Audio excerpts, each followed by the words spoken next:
இந்த கேஸில் சிபிஐ விசாரணைக்கான தேவை இருக்குது. நான் டே ஒன்லேருந்து சொன்னேன். என்ன காரணம்? குற்றச்சாட்டு ரெண்டு தரப்பில் இருக்குது.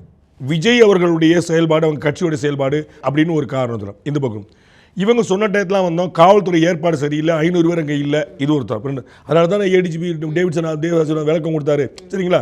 இந்த ரெண்டு இருக்கணும். அப்போ ரெண்டு தரப்பு இருக்கு. அப்போ போலீஸும் ஒரு பார்ட்டி ஆயிடுச்சு. அவங்களே ஒரு தரப்பா இருக்கும்போது எப்படி அவங்க விசாரிப்பாங்க? ரெண்டாவது, எல்லா கேஸ்லையுமே ஒரு கம்ப்ளைண்ட் இருப்பார், ஒரு விசாரணை அதிகாரி இருப்பார். இந்த கேஸில் கம்ப்ளைண்ட் யாருன்னு பார்க்கணும், அதுவே ஒரு காவல் ஆய்வாளர் தான்.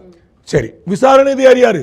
அவரே காவலர். அப்போ நான் தான், என் மேலே தான் குற்றச்சாட்டு, நான் தான் கம்ப்ளைண்ட் பண்ணுறேன், நான் தான் விசாரணை அதிகாரி. இதில் டிரான்ஸ்பரன்சி இல்லை. இவ்வளோதான் எளிமையான, இதில் ரொம்ப உள்ளங்கை நெல்லிக்கணின் தமிழ் ஒரு அழகான படம். இவ்வளோ தான் கண்ணில் பார்த்தா தெரியுது. இப்போ வந்து விஜய்கிட்ட நீங்கள் கேஸை கொடுத்துருவீங்க, இப்போ நீ விசாரிப்பா, நீ தான் இப்போ நிறைய படங்களில் போலீஸாக நடிச்சிருக்க, நீ விசாரிப்பா. அவர் என்ன சொல்லுவார்?